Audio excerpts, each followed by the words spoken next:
Sweet. Well, the book is centered around an incident that happened 9 years ago. You say that it's also the first telling of the incident. Why did it take you so long to tell the story? It was really traumatic experience, and it took me a long time to really understood what happened to me. I've had a lot of concussions, and that one was, my worst, traumatic kind of experience. And for one, I was trying to be kind of like a sponsored professional surfer, and there wasn't as much talk around concussions, head trauma, and stuff like that. So I didn't want to start coming out with a lot of this stuff. For one, just because of my ego and my pride, and trying to just keep up this, I don't know, just like image of just being, a big wave surfer and going strong. I wanted to just, keep the momentum going, and a lot of times when I stopped to reflect on it, it was so traumatizing that it was hard for me to kind of go deep into. And so when I wrote this book, it was really a way for me to kind of explain what happened to me, because a lot of times it's hard for me to explain to people what happened, and in terms of like drowning and concussions and stuff like that, because a lot of times I can't articulate, or I don't have the time with people. I only have a few minutes, and for me to really tell people what happened, or how it affects me now, it's just kind of a longer story. So this is just an easier way for me to tell people. It was just hard to share, with people. So I really, just pushed it down, which is kind of the wrong thing to do. And I'm not sure if I'm getting off track here, but in terms of you, it did take time for me to like actually figure out what happened. And part of me pushing that down is like I for a while was really grateful that Sean Dollar rescued me and saved my life, because I wasn't paying him as water safety, and he saved me as a friend. And he spent extra time looking for me when he should have been looking for the people he was paid to watch. And so part of that is like I spent time thanking him for what happened, but never asking him the details. Okay. And so finally, when I was ready to talk to him about the details, which took a while, because I had times where I would get drunk and I'd be like, dude, I'm so thankful you saved me, and stuff like that. And then finally got to a point where I'm like, I really want to know, because there's stuff that I think happened. And then for me to actually talk to Sean about it, get the details about, for example, like I was like, man, I wonder if when I was floating, if I was screaming for him, like floating, like after Right. 30 minutes. No, he found me face down. And so I wanted to know these details, because that's how I remember it, but it was so spacey. And so it took me a while to figure out what happened to me. And I had to talk with Sean over a lot of periods of time to like kind of figure out what happened to me. And even like throughout that time, it became harder and harder to like comprehend, because it was worse than I remembered, because I didn't know I was knocked out. I got knocked out after my wipeout, and that was something that he never really even like told me, because the whole thing was so crazy that, the whole experience of me getting knocked out after my wipeout. And that made it worse, because I didn't even know that. I thought it was all really bad. I have dreams of it every night where I, drown and die. And it's been just, haunting me. So there's stuff like that where I'm like, oh my gosh, it's worse than I thought. And I don't know if you want to go ahead. Yeah, go ahead. Well, I'm curious, was Sean traumatized by the experience? He actually, for one, I'm sure he was, because he knew it was bad. We've talked about it, because it was a really bad situation. I should have had paid water safety, so he wasn't put in that. Yeah. But for one, I'm very fortunate, because he's been through a lot of concussion and head trauma stuff, and he was there for me to like really explain stuff in ways that I needed to hear it, to help me, because all these concussions I've had, it's made me really just up and down emotionally, Yeah. harder to control my emotions. Every time I see these brain doctors and do stuff, that like I get kind of bad news, and it's hard for me to take in. And so I get really, emotional and sad, and he's there to like really lift me up. So there Yeah. was times where I was just like kind of going down these dark paths, like feeling sorry for myself, and he really lifted me up. So I know he was traumatized by it, but throughout this process, he's been kind of on this That's actually a good thing. I should actually think of how it's affected him. I would just But imagine, like, he can certainly relate based on what you're saying. He could certainly yeah. relate to what you were going through. So that puts him in kind of a different position. But if you were, for example, just driving down the 5 freeway and you Hmm. witnessed an accident and you went in and saved the people who are so close to death, that would traumatize you as the Yeah. savior in that scenario. And it's not exactly analogous because, again, you're just minding your own business in that scenario, where Sean actually is out there to do a job. Whether or not you paid him, he is there to do a job. And so maybe he would be less Yeah. traumatized because he's kind of prepared and he's been through scenarios. But Yeah. I'm just curious to see somebody come that close to death. Yeah. And we're really close. Like, I mean, me and him go way back, like with surfing Mavericks, and we were alternates in the Eddie Cow together, and we'd stand next to each other. We were just like really close. And so this was something that I think that he took on 2 roles. He saved me, and then he's like my psychiatrist or Yeah. psychologist. He's helping me through it. But he's also been through some stuff with his own head trauma. And we're so close that we were really open. I was open to him about how bad I felt at times. And it's like I've always been consistently happy and doing well, but this emotional up and down, and there's just certain things that it was hard for me to kind of deal with. And he really encouraged me to see some like brain doctors and see some people, get some help, and really get a grip on just the fact like that I might not ever be like okay, like 100%, and that it's okay to be like that, but to Yeah. get this help, I can get, like for one, I'm 100, like I'm really happy right now. I'm really Good. stoked. When I was writing this book, it was a tough time. That's when I was talking about texting him. And when, and part of that is I was going through just this experience, and, I wasn't really talking to anyone else. I wrote this book kind of on my own, and it was really hard to go into these just traumatizing experiences. So he was one of the only people I was talking to kind of throughout this time. Um, when you started by explaining why it took so long to tell the story, one of the things that you said was you wanted to kind of protect some of that bravado or machismo that you had carried with you through the first, 20 or 30 years of your life. Um,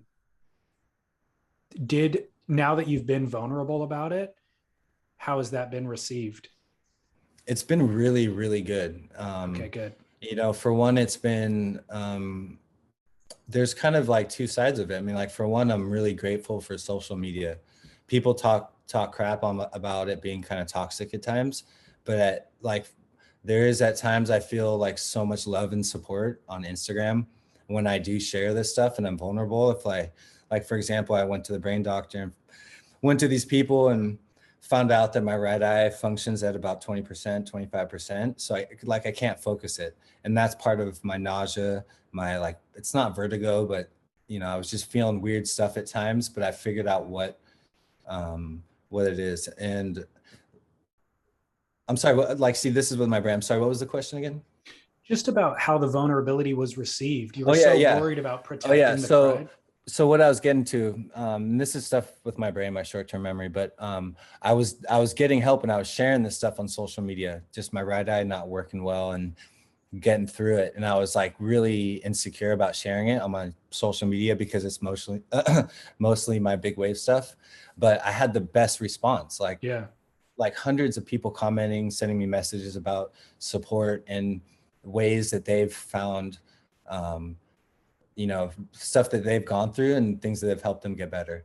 So I found out like there's so many ways that people have gotten through concussion stuff. And one way I've just really connected this network of people through social media that's made me feel really special and more confident about sharing kind of what I've been through. And part of what I'm lucky is like I'm happy right now. I'm good. There's been Mm-hmm. times in the past where I didn't know what I was going through, and I wasn't like, for example, I don't drink like alcohol.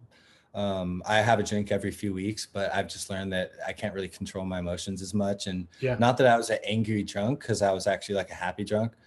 I just realized that if I'm hungover for days and the way that impacts my emotions. So Good. Just with sharing, that stuff on social media was really helpful. But there's some people that kind of come up to me and make me feel like they're like, "Hey, you okay, little buddy?"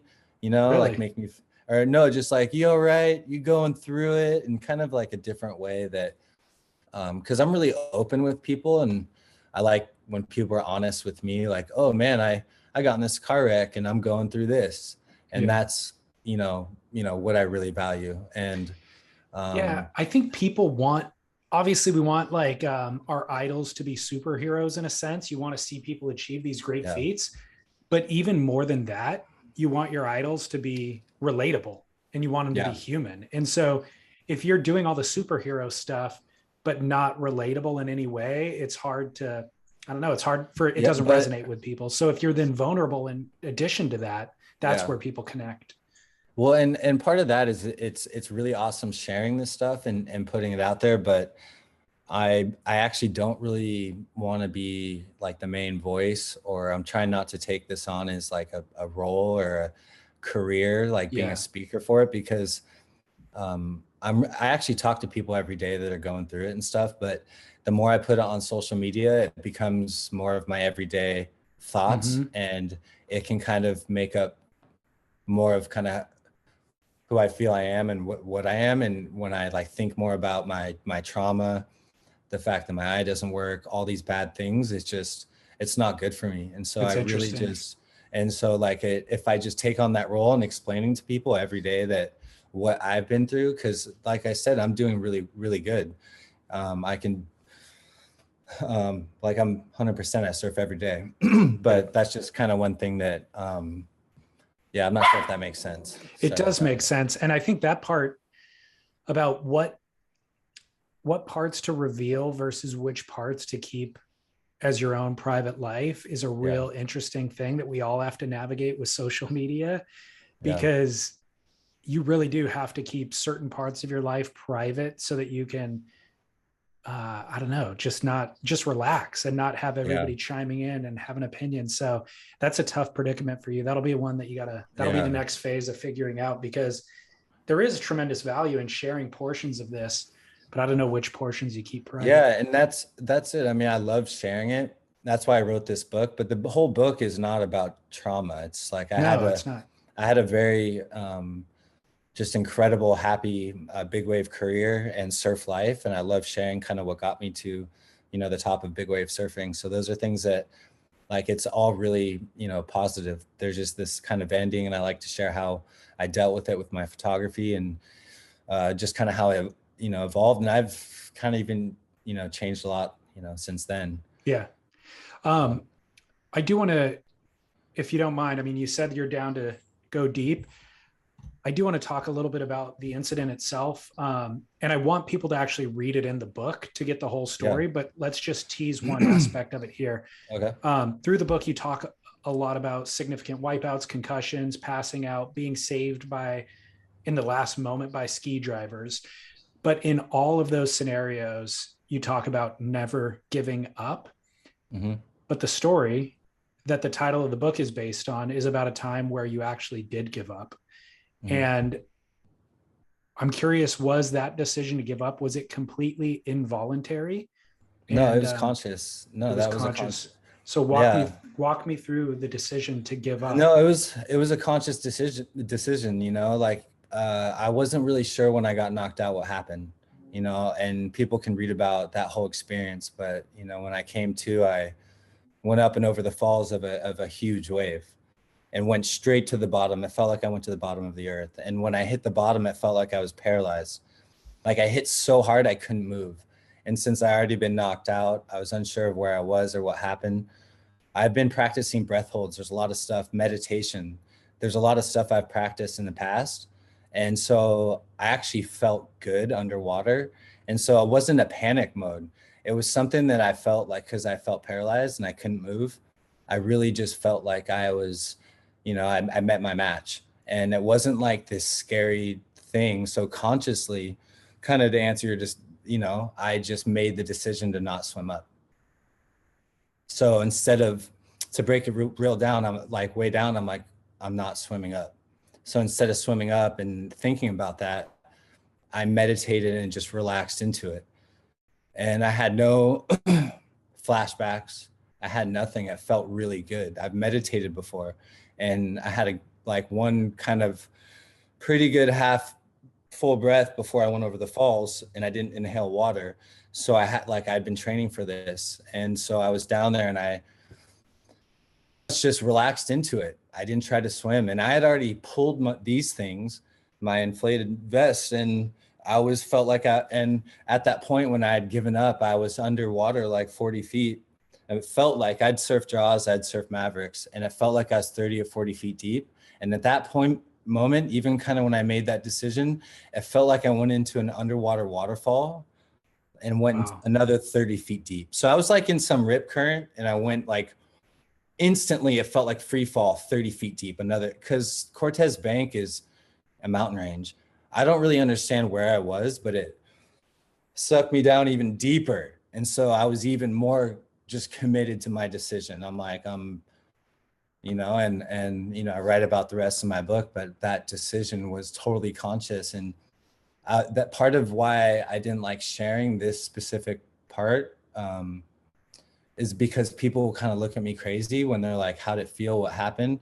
Because I was conscious for probably even 15 seconds when I was like blacked out, it felt like, and it felt like really good.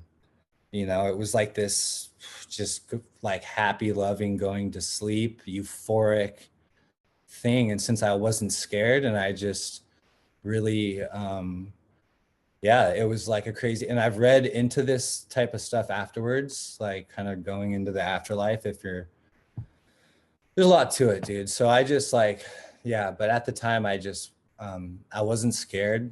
I wasn't panicked. And it's real. That's what tripped me out. And for like, when I was writing the book, this moment I'm telling you about, I would break down and cry if I told anyone about for probably 3 or 4 months. Yeah. So the fact that I'm telling you and not crying just shows that I'm getting stronger. Yeah. And there's stuff with it, and that's, I don't know. So I'm like, I feel good that like being able to talk about that moment, because that's what tripped me out. The choice to like not swim up, but I don't regret it because I was so fucking worked. And, it's not that I was unprepared, but Cortes Bank is just like something I haven't really experienced, the underwater, whatever I went through, I wonder if that giving up actually allowed you to survive. Whereas if you would have been frantically realizing the position you were in, you would have depleted yourself, Yeah, that's part of it, like and it took a while talking to Sean to figure out about the knockout, because it was really confusing. I didn't know what happened, because I don't know, there's a lot to that. I was conscious when I pulled my vest, but I don't know if my board hit me or if I had a shallow water blackout. Because when Sean came up to me after that, I was face down, and that was before. People can read about that, but it was a conscious decision. That's what was tough for me to kind of reconcile. Not even reconcile, to tell people. Oh, okay. Even people I love, they're like, "What happened?" And to tell people that I just relaxed into a blackout, is kind of bizarre. Most people freak out when they're underwater and expect when you drown that you're gonna inhale water, but I just held my breath until I passed out. And so it kind of gives, and everyone's got different experiences with these types of like drowning experiences. But I think that with what I went through, helped for when Sean found me, at least. Yeah. I'm going to read just a portion of one page of your book regarding concussions. You said the aftermath would become an all too familiar pattern: nausea for days, a splitting headache for at least a week, and then increasing signs of long-term effects. Each new incident, whether it was hitting my head on the reef at Off the Wall, a fluke body surfing slam at Wind and Sea, or a face plant into the cold water slab in Canada, would make my symptoms increasingly worse. There was a memory loss, wild mood swings, sudden fits of rage. Bright light would trigger things. The weather would affect me. And each of these symptoms occurred. And each time these symptoms occurred, it was almost like an out of body experience. Like I was watching myself freak out without having any ability to control it. I'm curious. I never heard about concussions in big wave surfing until 5 years ago, maybe even. Mhm. Was it discussed within the community when you were getting into the big wave scene? No, never. Yeah. It really wasn't something that was like, I don't know. No one, no one ever talked about concussions really for like until in my circles until I think Sean Dollar had his. But I had heard about since I've been spending time in Hawaii for a while. There's a surfer named Mahanu. He's like a really amazing surfer, and I think he had a bad wipeout at Jaws. And he's just really good friends with all the guys over there. And he had something worse than mine actually. And so I heard about that, but but he wasn't in my circle, so it didn't like really impact me personally or socially. Like I didn't hear about it all the time. But Sean Dollar was someone that he had a bad concussion where I think he actually hit his head on a rock. It was slightly different than mine. And but he started being open about talking about it, and I know he had a tough time at first, but he's been so open about it. He got me starting to kind of talk about it, but up until Sean, it's really, I don't know, it's hard for me to remember because that's one of the things when I was growing up as just a young surfer. I mean, there wasn't many things I thought as a big wave surfer that could slow me down Right. or hold me back besides getting paralyzed or drowning or something, because I mean, that wasn't something that I ever really thought to train or prepare for, but with that said, I wasn't my whole career trying to like prove myself in a way that I was going on a lot of bad waves and getting more concussions. Every wave I went for, even the ones I talk about, like you reading that quote's great because there are a few of those concussions that off the wall, like I was trying to be safe, but no one was out, and it was maybe like a ceiling high wave or bigger, and no one was out, and I was deep, but I can't help myself. And I tried to pack it, went up and over the falls on my head, but no one was out, and I just can't help myself sometimes. And at Windansea, I was just sitting in the water, and this little wave hit me, gave me a concussion. Like I felt like I got slapped in the face. And there's certain things that, the way it affects me. I kind of forgot your question, actually. Well, it was just about the awareness in the community, and Yeah, there I was. think Yeah, nobody was discussing it because nobody even knew what it was. And even the yeah, NFL, I feel like the NFL only started discussing it 5 years ago. And unfortunately, the NFL was actively suppressing the information yeah, because they would be held liable. But yeah. in the big wave community, it was just, yeah, it wasn't even a conversation to be had. Um, is there a way to kind of train against it, or to plan for it, or to prepare your body or your mind to avoid I it? mean, in big wave surfing, I think it's just about being really smart and reading the swells. Okay. And if you are chasing every swell, just to like be prepared to not surf a lot, because it's just like any session at your local break. If you pull up and it's sunny and glassy, you're out there. But if Yeah. you pull up and it's like the day after a storm, it looks funky, it's not going to be breaking the right way. It's kind of like that. Like you can just read it. It's more difficult now with all the cameras. Like let's just say that they're supposed to be the best swell of the year, and everyone's going to be there, and all the media people are going to be there, and you go out and it's not perfect. It's semi blown out, where if it was your home break, you probably wouldn't surf blown out. Yeah. Anything really. I mean, unless you really are dying to surf. But if you go out and there's all these cameras, you could probably get a wave and maybe get on some sort of social media or some website, and that's your job. And if you're a good surfer, you're like, oh, I can maybe get one or two. Right. But that's just like one side of it that can get tricky. But if you're smart and you want to just play it smart, there's a lot of guys that do play it smart. Like Kai Lenny, he doesn't go out on bad days really, and when it's good, he goes out for like 6 hours and gets a lot of really good waves. Yeah. And he actually wears a helmet too, you know. I He was going does to wear. ask. Yeah, because we don't see helmets in big wave nearly as much as we see them in barreling waves, right? Well, because I mean, part of that, I have spoken to some big wave surfers, and if you get a 50-foot lip to the head, I mean, a helmet could help you, you know, but you're gonna get a concussion no matter what. If you're gonna get a lip to the head, like 30 foot or bigger, I feel like whether it affects you that day, you get a headache and it goes away, or affects you in a week where you just kind of get car sick for no reason. Yeah. And there's ways that it impacts you that I've really learned that it might not be that day, it could be days later, and in a weird way. And for me, it's my eye. I know someone that lost their sense of taste and smell, and there's different things that it can affect you. And um, yeah, It's picking your moments. I'd never yeah, heard that yeah, before or never thought yeah, about that, but you're absolutely right. That's the way to mitigate it. Because yeah, if you're chasing swells around the world, you show up at the spot and you've, got a limited window and it happens to yeah, not be perfect conditions, most guys yeah, are still going to paddle yeah, out because they spent the money and the effort to get yeah, there. And yeah, that's where you're going to find yourself yeah. in a bad situation. Because I'd still be surfing big waves if I didn't have these concussions, probably. Yeah, You know, if I totally. didn't have like these crazy amount of ones I did and I was still doing well, I just understand that I've hit my limit. Yeah.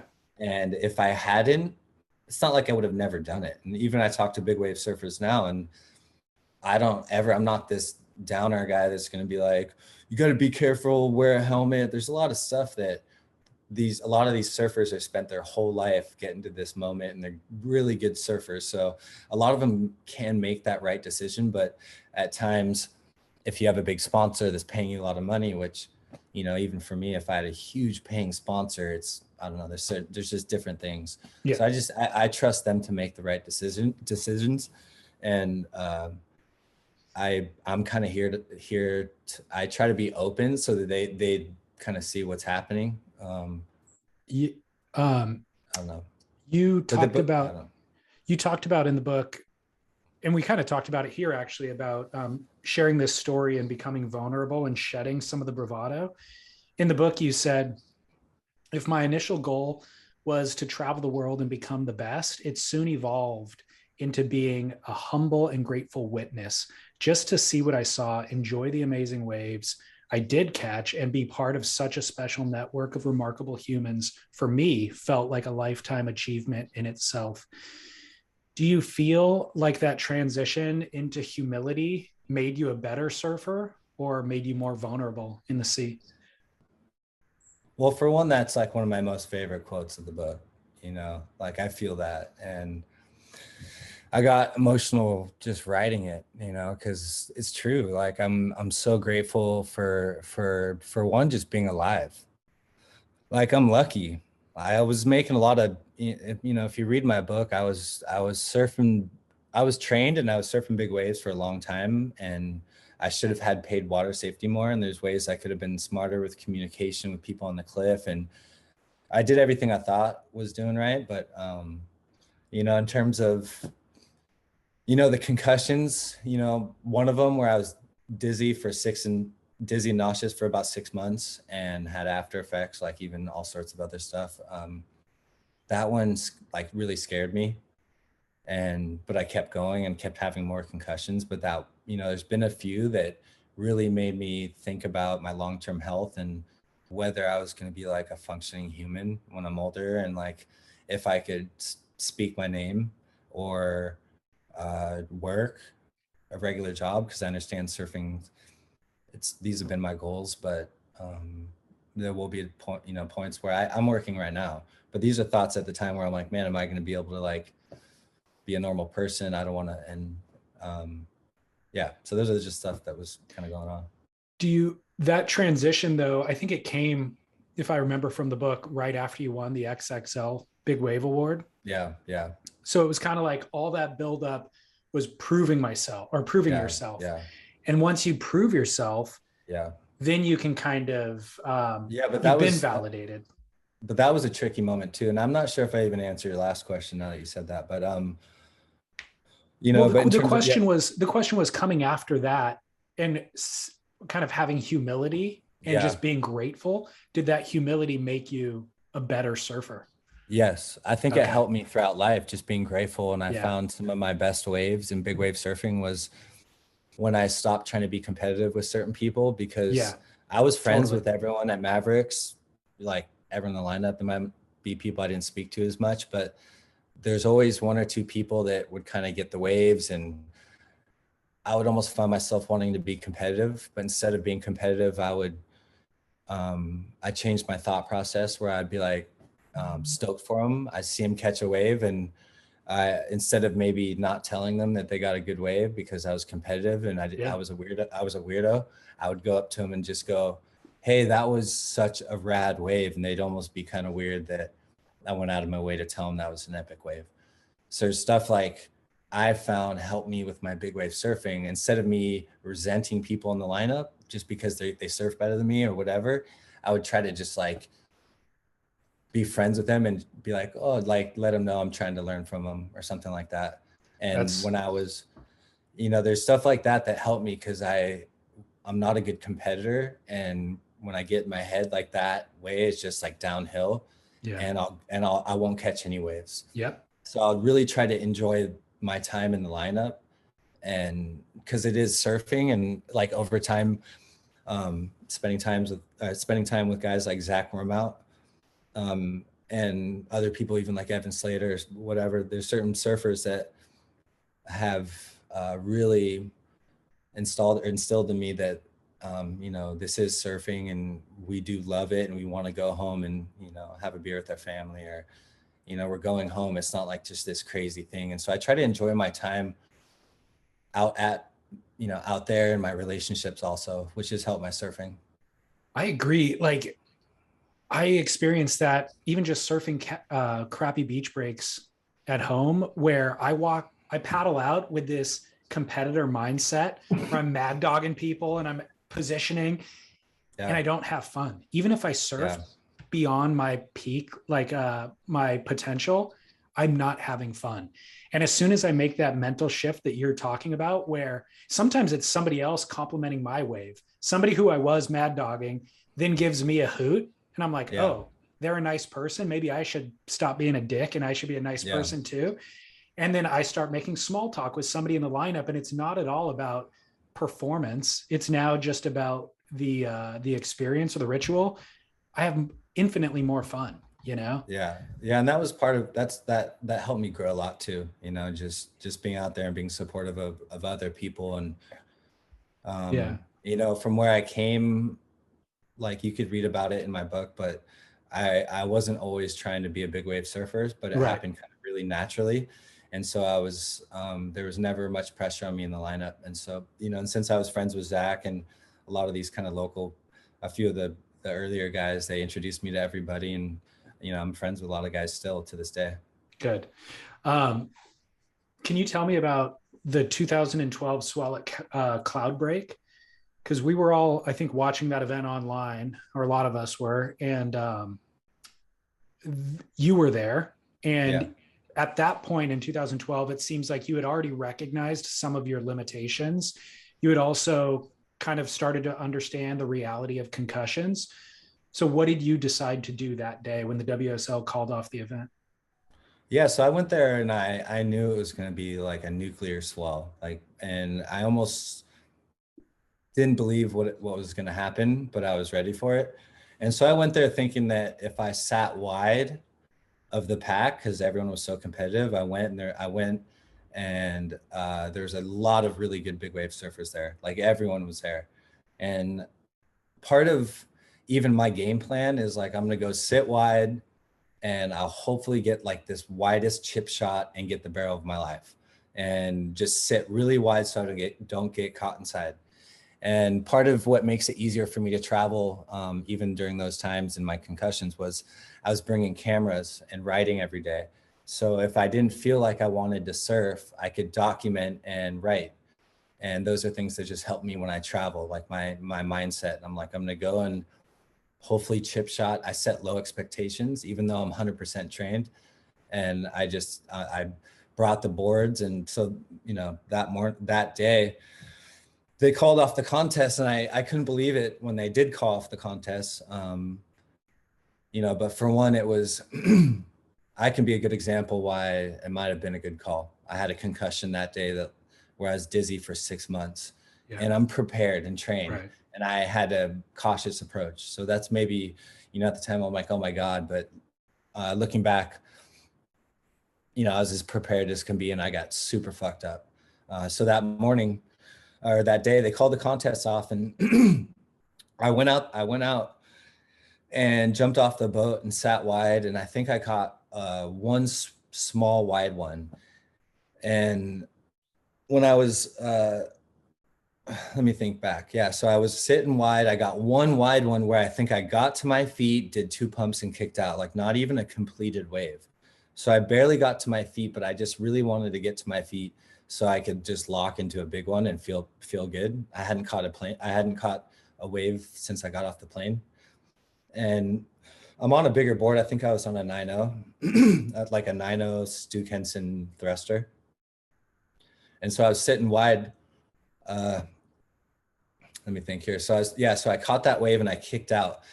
And part of my plan was to sit, like I said, sit wide and be cautious. So I caught that wave, went out and sat next to a jet ski and a bunch of the boats. And I was talking to them and I'm like, hey guys, like, what are you seeing?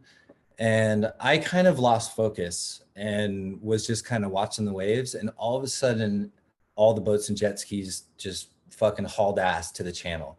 Like they all start hitting the throttle. And I look up and there's a monster set coming. But I was in the channel next to the boats and the jet skis. Crazy. And they're like they're fucking gunning it. And so I'm like, holy fuck, I'm going to get caught. I start paddling and I'm paddling fast. I'm paddling faster, but I'm in the channel and I'm thinking I'm kind of safe, but this place is crazy. And I go over like the first wave and the next wave is so fucking big and it's already catching everyone inside. And I'm in the channel. And at this point, I'm like, holy fuck, like it's coming at me and it's coming at me. And next thing I know, I'm like, it's going to fucking direct hit. It felt like it was vortexing on like when Cloudbreak hits this outer, bigger kind of section, the whole channel barrels where they normally sit and take the photos. Yeah. So where I was and where they kind of even like, they won't anchor the boats when it's that big of a swell right there, because that's where you get barreled through. So I happened to be right in the spot that was kind of like the slab inside double up, like in the channel.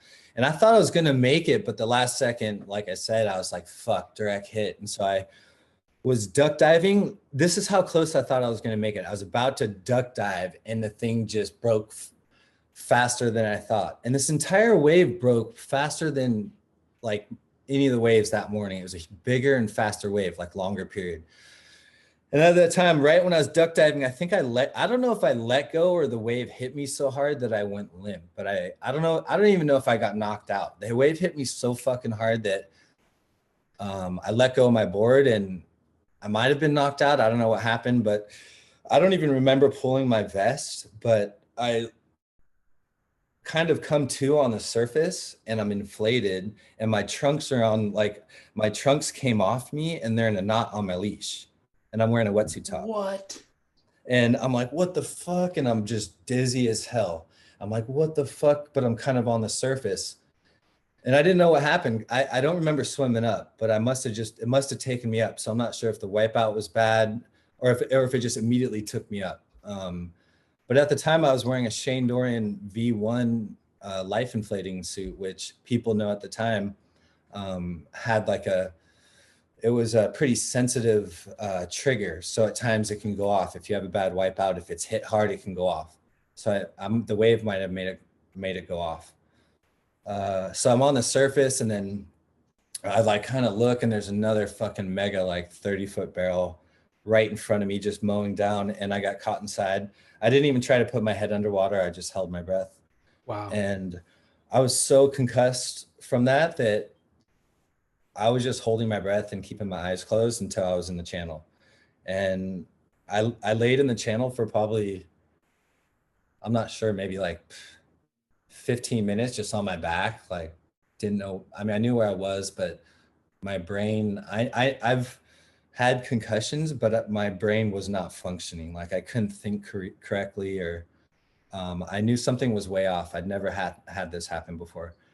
And I just laid there for a long time. And then finally, I didn't even try to get on my board. Finally, I pulled my board in, and a guy came up on a ski and was like, jump on. And I barely get on the sled with my board, and he's like, all right, let's go. We were really far from everyone. He's like, hold on, we got to go. We start hauling ass out, but I'm so weak, I couldn't even hold on with my arms. And I just let go. And he just keeps going all the way out. And so I'm just like left there again. I laid there for probably another 10, 15 minutes. And just to get my bearings, and I got on my board, and I remember just struggling to find my boat. There's like 8 boats, and I think I jumped on a boat with a Tavaroo boat with maybe one of the Gdauskas or Todd Glazer or something, and I was just like, let me on your boat. I remember just being so confused. I don't think I remembered what boat I came in on or something like that. But I was in. And for the rest of the day, I mean, that was the first mega set of the day, and I got caught. And so for the rest of the day, this is my experience for that day. For the rest of that day, I was on the boat, and I was throwing up every 30 minutes or 20 minutes. And I had 3 cameras with me, and I always document stuff. I had a Widelux panoramic film camera, I had a Yashica T4, and I had a Holga film camera. And I think that's it. But so I just rotated between those cameras, shooting lineups, and like thrown up off the side of the boat. Insane. And that's only because I knew it was the most special day, and I Yeah. had to really, document it. I wanted to just lay down all day, but from then, that was my worst one, and probably that one really changed my life, because it impacted and changed my brain in a way that I just wasn't prepared for, and I'm still dealing with. It seems like it also made you have a shift to kind of focus your career more on photography at that point as well. Is that true? Yeah. I mean, that's like, even through my book, like I realized that I had to commit more to shooting. And, I was releasing these big wave photo zines called Deca. And that was just like all my big wave photo stuff. And I would have photo shows. So I was just kind of telling everyone like, oh, I'm just really pushing my photography. I'm Yeah. shooting more, when in fact I was scared and concussed and didn't know how to really tell people in the right way. So that was 2012. Was there a viable career path for photography? And were you with Volcom at the time? And did they support that? What was that relationship like? I was with Volcom until I think like 2013, like August 2013, I think, or 14, one of those. I mean, they were really great. I was with them since I was a kid, and they started off, I was just really excited to be a part of the team, for one. And then when I won the XXL award, they stepped it up at a time that I needed it, which was really amazing. And I'm still grateful for that. But I was never honest with them about really probably any of my injuries, because I wanted I wanted my paycheck. Yeah. I wouldn't tell them, even if they called me when I was, I was never really in a deep, dark depression. But if they called me and I wasn't feeling good, I would probably just say, yeah, everything's amazing, I'm doing great. Right. So when you started to transition into photography, that wasn't part of the conversation with them? Well, I was having photo shows and selling zines and doing kind of different stuff. I was creating content and documenting big waves in kind of a different way. So it was with Instagram for me to shoot photos and stuff. It's great. Like I'm kind of it's not like I just fell off and I'm just at my house, surfing, whatever. I'm documenting, and then also like a lot of, some of my favorite media people are sharing my stuff. So it was kind of working in a way for a little bit. I know it seems like they'd embrace that. If that was part of your transition, it seems like they would, like you see guys like Ozzy Wright and even Ryan Birch building boards. It's kind of like they let those guys have an alternative career that they then utilize in their marketing and kind of in building the story around that surfer. So I think that they would, if it was part of your conversation with them, I would be surprised if they didn't embrace it. Well, for one, they help at the time, even through Volcom. I'm not sure if they actually like it was in my contract, but they lined me up with someone. I had life insurance. Okay. So they were thinking about life insurance, you Yeah. know, and there was some conversations about that because throughout my career, more and more big wave surfers were passing. Yeah. And so I think that they were aware, and I'm not sure if they required me to have life insurance or they actually um, lined me up with a person and made it super easy for me to get it. Yeah. But we had conversations where we were talking about health insurance and stuff because I broke my leg when I was with them. And but part of that, I was lucky because I broke my leg. They knew I broke my leg, but that same year I won my XXL. So I Okay. was fortunate that it was like I just worked hard and got so lucky that I won this award, and it just kind of worked with my career because everybody's sponsorships are kind of year to year, it Yeah. seems like, and you have to just be doing really well building every year. So as you started to transition into photography, I know you said you were doing shows and selling prints. Was there a viable career path there? Can you make a living doing that? And were the There really, clients I lining up? mean, yeah, I did, you know, get actually a lot of photo jobs Okay, and good. through different surf brands and bikini brands and even like activewear brands. I did get a lot of work through that, but I never shared it on my social media because all I shared on my social was my big wave stuff. So for me to start throwing in like a ton of that type of different branded commercial, you know, whether it was swimwear or surf stuff, because I'm friends with everybody. And at the time I didn't have sponsors. So I was making some money with it. But for me, even for all this stuff, like I feel like my biggest inspiration comes from just like treating it as like an art form and just shooting when I'm inspired and stuff that I love to do. And the more jobs and stuff, I wasn't always trying to go down that photo path because it was work. And the very limited work I got, I understood that, you know, you do have to shoot all day and you have to edit all night, having photos for them the very next morning. And so it's just a different work cycle. And so I Yeah. understood what that was. And as much as I would have loved to be a successful photographer, um, it just didn't work out for me. I would have loved for that to happen. And I actually was pursuing photography pretty heavily for a little bit. And a lot of it just came from a passion and love for it. And it came from spending my whole life, every trip I went on with a camera. Yeah. And I always shot photos, but I wasn't looking at it as like a commercial. It was just like when I was a kid, I would bring disposable cameras with me on trips because I wanted to show my family, you know, where and what I was doing. They're just like, and I still have 5 photo albums full of stuff from my whole life. What's your career path now? Um, you know, well, for one, this book was my biggest life accomplishment. Just like I'm so proud of this book.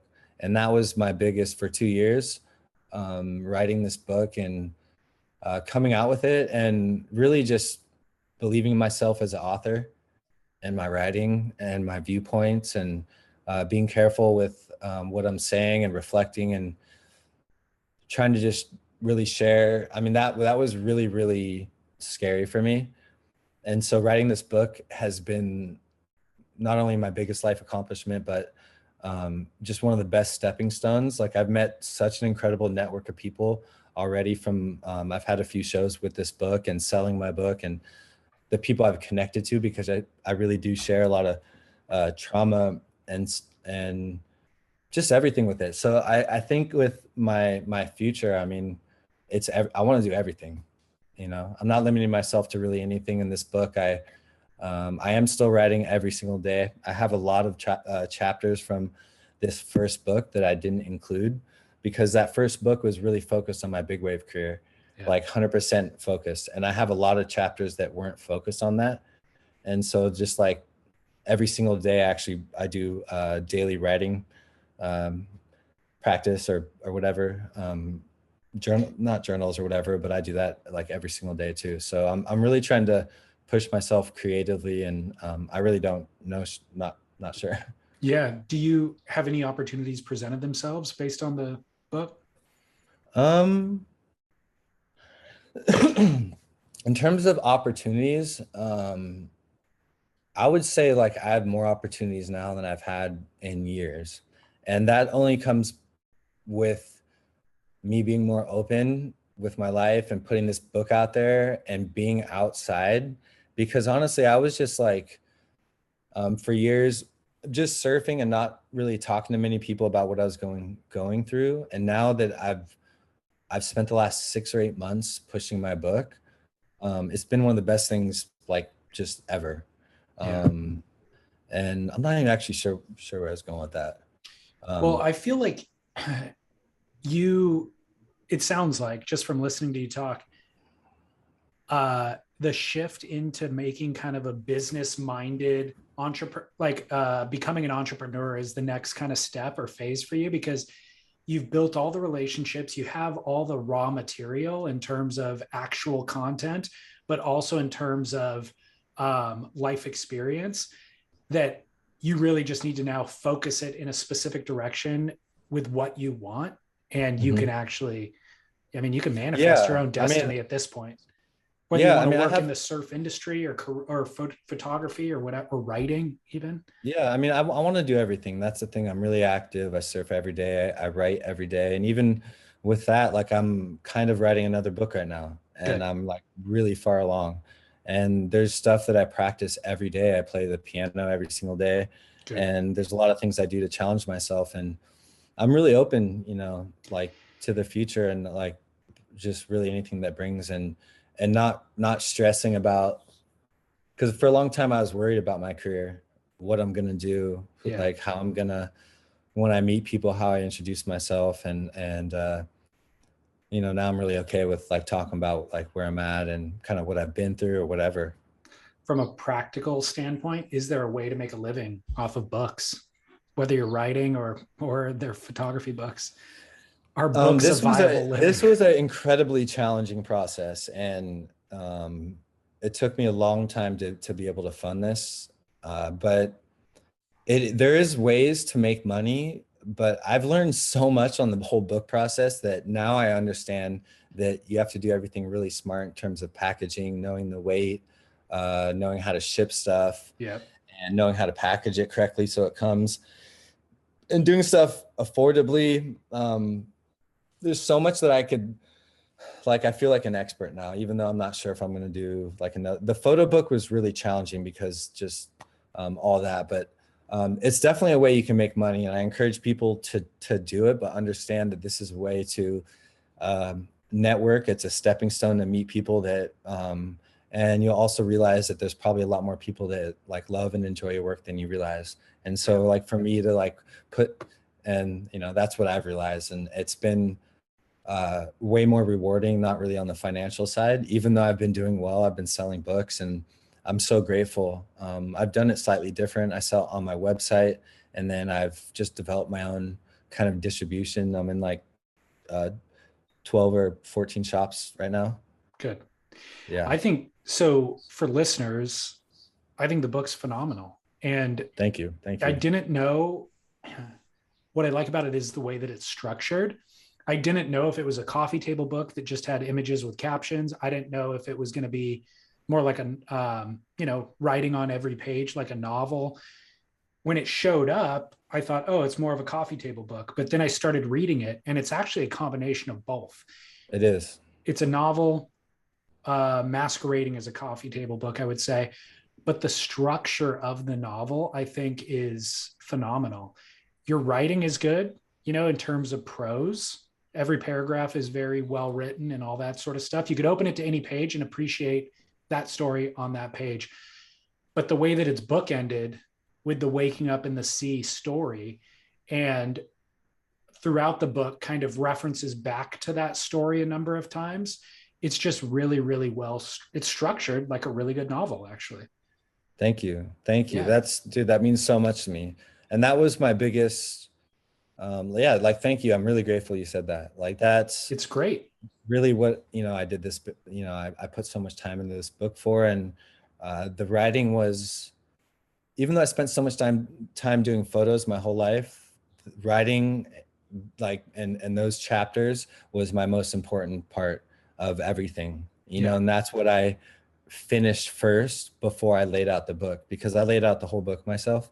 And so when I finished, like when the writing was absolutely finished, I started laying it out and then choosing photos. And it would have been really difficult for me to hire someone like a graphic designer, because each story is so personal that I was trying to choose photos to match it, Mm-hmm. stuff like that. So that's Well, kind of the way, I don't know. yeah. And so about the photos, when I did an initial thumb through, when the book showed up, I'm just thumbing through to look at some of the imagery. I was initially not impressed by, like, I'd get to a photo that was kind of blurry or out of focus and had a weird composition. I'm like, I don't know. Why would you pick that photo? But then as Mhm. I read the story, Mhm. the photo made perfect sense, Yeah. because it might have Yeah. been about a time where you were concussed and everything was blurry in Totally. that kind of, that the theme of that part of the book. So Totally.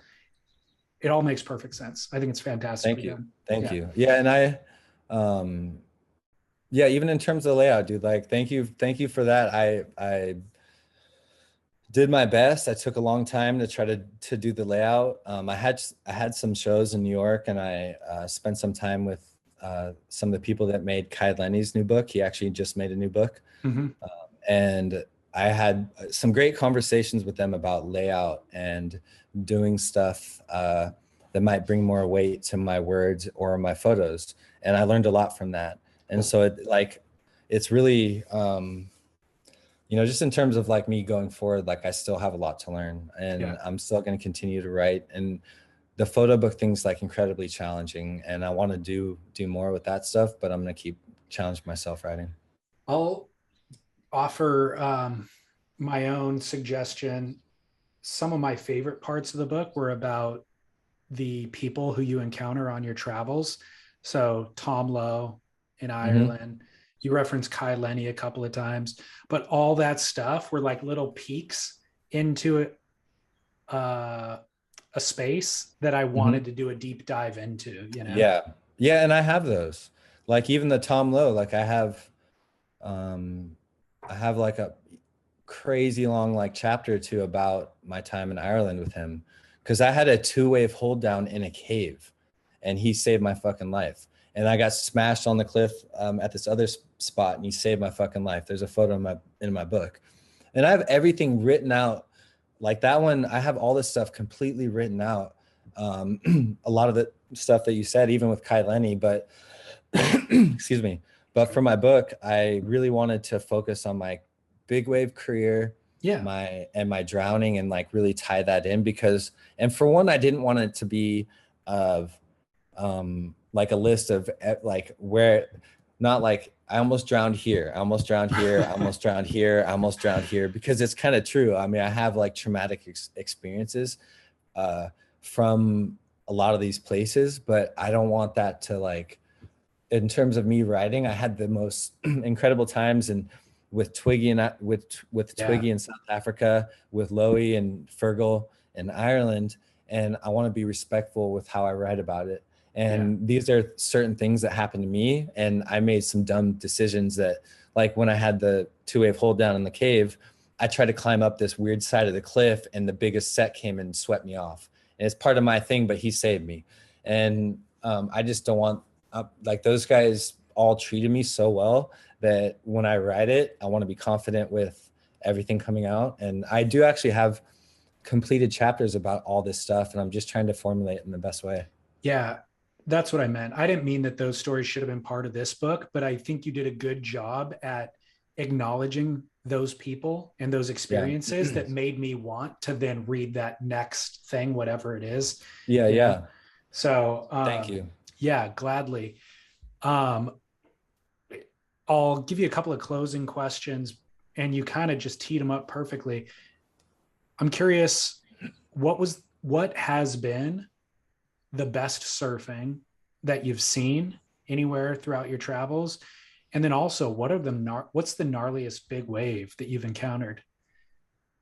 Okay, let's start with the first one first. Can you ask that one? Yeah, Can you ask what that first? is the best surfing that you've witnessed?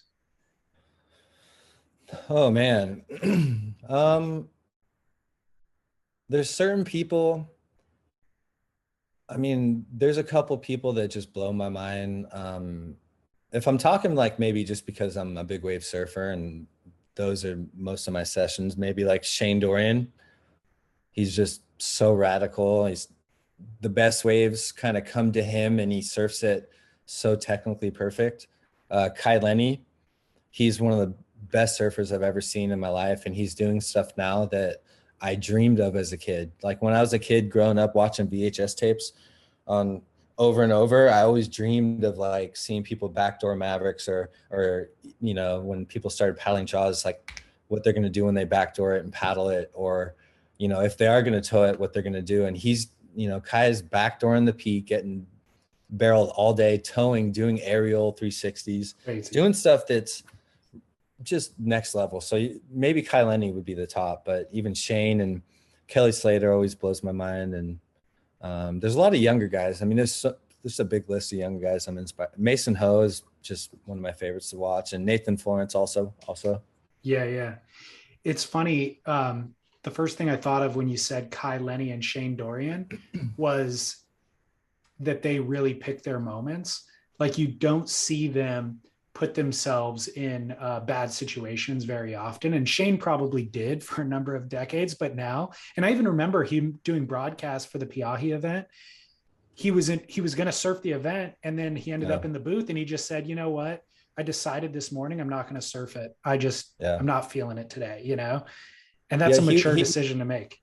Yeah, he was one of my, maybe just thinking about like when I was surfing big waves a lot, he was my favorite person that if they turned up, I'd be, you know, just like really excited to watch, because he was just on it, you know, all the time. And yeah, I had a lot of respect for him. So the second question was, what's the gnarliest big wave in the world? Oh man, they're all deadly. Every single one's deadly. You know, Nazare is crazy. I mean, I spent some time with Nick Von Rupp in Portugal, and he was nice enough to get me on a ski, and I rode it. I actually drove his ski at times, and that might have been the most scared I've been out there, because I knew if I fell, I could probably die. Cortes Bank was insane because it's in the middle of the ocean, and it makes water safety and tracking people difficult. But I think the best big wave might be Jaws and Mavericks are both like the top, I think, for me. Jaws, the way it barrels is something that I always, like I said, when I was a kid, I dreamed of a really big right that barrels. And during my time at Mavericks, I love Mavericks. It's one of my favorite waves. But I always wanted to drop in and backdoor into a barrel. And watching all the upcoming big wave guys do that over and over, like pull backdoor the peak and pulling over and over is really inspiring, because I went out to Jaws a few times as a big wave surfer, and I was pretty scared because I thought the wind was really challenging. The Hawaiian surfers are really good at when it's really windy, balancing the side chops, you know, because you get these really big bumps in the water coming from like all directions, and they're just really good at like timing the wave, you know, like waiting to pop up and going over it, where for me it was just more challenging and I didn't get really as much time out there. So those are kind of I think the top, and for sure. Yeah. Puerto Escondido too. That place is insane, but if it's closing out, it can be really deadly. Yeah. I want to ask you about that 10-0 Stu Kenson gun. How many fins does that have? 3 fins, thruster. Okay. Can you tell me, I feel like we talk a lot on the podcast about, I interview a lot of surfboard shapers. So we do talk a lot about surfboard design, but I feel like big wave paddle boards are a part of surfboard design that can actually see a lot of improvement. Like we've taken the high performance thruster as far as we can take it, but the big wave gun, like it limits what you can do on the wave because you need that much volume. It limits you to really just being able to go straight in a straight line. And so there's got to be some kind of radical improvements that can be made at some point to make the board either more maneuverable or shorter or something. Can you walk me through the design of that board and why it is the best? Well, that board, You know, when I first went to Stu Kenson, my shaper, who I'm still like really close with, get all my boards from, I just told him I wanted a 10-0. Zach Wormout from Mavericks gave me some dimensions, and I didn't really know what I wanted. And so when I got the board, it felt slightly narrow. Okay. And even to this day, like the board's the best board, big wave board I've ever had, because at first I thought it was narrow, but when I got in the lineup at Mavs, it fit the curve of the wave perfectly, because Mavericks has such a bowl and sometimes it jacks. So if you have to be ready for it to jack and then ready to kind of plow through that curve. And if you have a board that goes slow, you might hit the curve and go over the handlebars. Or this board, I'd have, like, just for example, I'd have a big wave where I would turn around last second, drop in, and I'm just barely like making it, and the board magically feels like it hits the curve perfectly, and I'm riding it out. And instead of slowing down in front, like you barely get in front of the whitewater and it mows you, the board would just fly out and I'd get in front of the whitewater. So I had times where it had such a good rocker that it would hit the curve of Mavericks perfectly and I'd make it. And then also when I started getting better at Mavericks, I started taking more of a sideways line. And so instead of dropping straight down, I would try to get in early and go sideways. And this board had such a it was kind of narrow and had just like a really great rocker on it that it just hugged the face perfectly. So I could get low, trim the whole face. And that's kind of what I was seeing Shane Dorian do. I saw him one day out there take off like underneath the bowl, hug the face, and go sideways. He never went straight once. And so in terms of the direction I was going, I was trying to knife it. And so this board, you know, when I was first starting to make the drop, was perfect. And now that I'm knifing it, it's going really freaking fast and it feels good. And so I had a couple waves where I'd go sideways. And I think that there is some advances. That board did everything I wanted it to do. And the only thing that would have been different is if I had it like a bigger one of it. So when it was breaking outside the bowl, so when it's like 60 foot, when it breaks outside the bowl, it's like 60, probably 60 foot or bigger, 70 foot. And then you're getting the roll in behind the bowl. And so you can ride a different surfboard. Like Pete Mills wave kind of. That's like what I've been dreaming of. Yeah. Because he I don't know if you noticed the way right when he had an adjustment when he hits the trench of the bowl. And that's like certain things that board I'm riding. If I'm actually going on a crazy wave that looks like a closeout, I might take that sideways long line to get a barrel, where there might be boards that you know, you're riding just to kind of take off and get around and ride it. But I think that with that board development and stuff, like a lot of people just don't have time in their life for it, dude. Like I hit that point where I believed in this and then I'm out of the game. Yeah. And so a lot of people kind of get to this point. I think Shane Dorian and Kai could be leading in board design, and even Nathan Florence and Billy Kemper, because they're all consistently getting crazy waves. So like Shane, all those guys probably have boards that would be something to look at. I haven't seen him for a bit, but Kai Lenny's boards are really incredible, and he knows every aspect of them. But who's shaping Kai's boards? Oh gosh, I should know this. I don't know. I can't believe I don't know this. Oh man, I should know this. But actually, I don't know. I'm not sure. But even a funny thing with that Magic 10-0, I lost it. I'm not sure if I didn't write about it in the book. No, I fucking lost it out the back of my truck. Oh, no. Yeah, it was horrible. It was one of my, like, couple years ago, I was driving back from Mavericks, and I always tie my gun in, and I did that. And all of a sudden it was like crazy windy, like 30-mile-per-hour winds. And it gusted the board out from my car. And I was driving, I looked in the rear view and I saw it fly out, because I have a shell. Gosh. I have a shell and it's tied in, but it blew out. And somehow I'm like, what the fuck? And I saw it. I looked in my rear view. I saw it. It was in a bag, like a big black bag. And it flew out, did like 360s, and somehow like floated into the grass on the side median. And I saw it float into the grass. I'm like, oh my fucking God, my magic. I almost had like a meltdown right there. Yeah. So I hit the next exit, turned around, was back in like 2 minutes. Someone stole it. What? Yes. I almost cried right there. So I was somebody like, who was I behind was you fucking, witnessed yeah, it and just pulled over and snagged it. snagged it, dude. I was there in like 2 minutes and someone Unbelievable. fucking grabbed it. And I was like, I almost cried right there. I was like, That board, what are no. the odds that they even had a vehicle that could fit that board? It was my most magic board, and I always lock it in with like this carabiner and all this shit. But everything blew out somehow with this 30 gust knot. Like it blew out the back of my shell, and the wind just torque. I don't fucking know. That's And unbelievable. yeah, so it's fucking gone. And my friends that all live in Santa Cruz posted stuff on Facebook and Craigslist to try to find it for me, and it's gone. Man, let's put a word out right now. What color was it? What It give me had all the blue. deets. It had blue and green rails, and white top, and it had like a blue bottom. Okay. But it's a 10-0 thruster, Stu Kenson. If you see anything completely painted over, Right. kind of narrow, it's my fucking. There's not a lot of places in the world where you could ride a board like Oh that. my So God. If I ever see someone riding it, I'm taking it. totally. I'm just taking it back. I mean, has Stu tried to replicate it?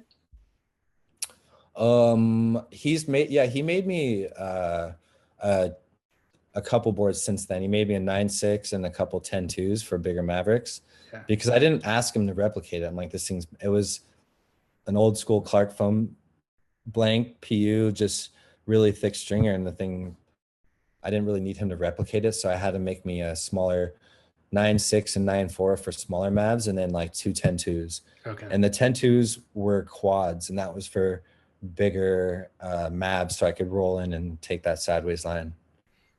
Was Pete Mel? I know Pete Mel's was shaped by Britt Merrick, but was that a quad? He kind of surfed it like one, the way he was Yeah. kind of the way he was cutting across the face like that, and when he hit the bottom, I don't, it looks like it. Sometimes when you go sideways, you got to just hold it the whole way. It could have been. Yeah, I forget. But so what was one of the questions I always ask everybody is just what was the last surfboard that you rode? 8.0 single fin by Stu Kenson. It's just this board that like probably 4 years ago, I went to just my shaper Stu, and I've always loved the look of the Jerry Lopez single fin. And so I had him shape something kind of that looked like that I could ride at Windansea every day. So a pointy. Yeah. It's like got a pipeliner kind of thing. Yeah, it's just pretty. It's an 8.0. It's all white with a red single fin, and I love it. It's great for wind and sea on a lot of days. I surf every day, so a lot of days I really don't want to try hard and do turns or do anything. I'll just ride that and cruise. It's really good for barrels, and especially in the winter when the waves are bigger, it's actually really good in the barrel. Yeah. So that's been my everyday board for like 4 years probably. Crazy. I would not have guessed that.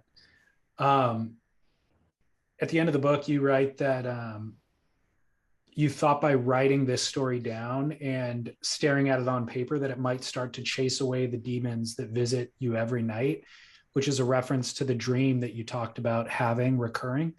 Mm-hmm. Are you still having that dream? Yeah, I had it last night. So the book I woke up at like didn't do its job of quelling. No, it did. I've been having less dreams. Okay. Like I've been having kind of less, and it's really taken the tension, and I'm having less of them, and they're not as like anxiety stricken or panic inducing. Okay. I think being open is really it has helped. I mean, that's the thing. It's been an emotional year releasing it, writing it, putting it out. And so I think it has helped me. I feel like I'm slightly having better dreams more consistently, but I do, like last night, I woke up at 3 a.m. I was in the sweats. I have a mouth guard that I wear every night because I grind my teeth. My head hurt from grinding my teeth. So I got up I've been up today since about 3 or 3:30 because of that nightmare. And a lot of times I just don't want to go back to sleep. I just and since I don't drink right now, I get up, I like to write and work on my kind of creative projects or whatever. Good. So like I had it last night, and yeah, I mean, they're repetitive and they're very traumatic and they work me emotionally. But I think since I'm doing way better now in this past like, year, or even 6 or 8 months, doing really well, that everything's doing better. My emotional levels, like I'm way more stable, and I understand how to control myself better. And so I think just, naturally things are getting better. Glad to hear it. Sounds like through writing, you have a really healthy way of, getting some of that energy out. Yeah, yeah. I mean, I started it like when I thought I was losing my mind, just to kind of not started it. I've been writing every trip, but I really tried to focus and get all my best stuff down on paper more consistently. I was more desperate about it because I thought I was losing my memories. And then now it's grown into more of like a better creative thing to get my brain kind of functioning, remembering, and thinking about kind of new stuff. That's awesome. Well, congratulations on the book. Thank you for sharing the story. I think this has been Yeah. fascinating. Thank you. No, I appreciate your time. And yeah, I appreciate everything, dude. I actually have a friend, Justin, and my buddy Shane Long, that actually listen to you, and they're just like hyping you up. So I thought I'd give Sweet. them just a small shout out. They're just my random surf buddies. Thanks, Justin. And thanks. Was it Sean? Yeah, yeah, Sean. Sweet. Thanks, Sean. Hugely appreciate that. No Right problem. on, Derek. Well, thank you again. Yeah, of course, dude. Thank you so much. And if I appreciate if anybody wants to, get a copy of the book, it's derekdunfee.com, DEREKDUNFEE. And I just want to say thank you to you for taking time to read my book, to come up with these questions. And yeah, I'm grateful for it. So I appreciate it. Thank you. Yeah, you're welcome. And like I said, in post production, I always do like an intro and an outro. So I'll direct them to your website, your social media, all that stuff. Sell some books. Oh, dude, no, I appreciate it, man. I'm happy just to get this out there. And if anybody is kind of going through a tough time and is confused about their concussions and stuff, they can always reach out to me on social media, and I can always help guide you to the best resources, because I do actually have a network of people that I've been working with, and kind of around, just all around the U.S. and even Hawaii. So if people need kind of help with anything, I can help guide them. That's huge. Cool. Right on, Derek. Have a Yeah, great thank you. rest of the day. Yeah, gladly. Yeah, hell yeah. Thank you so much. All right, man. Cheers.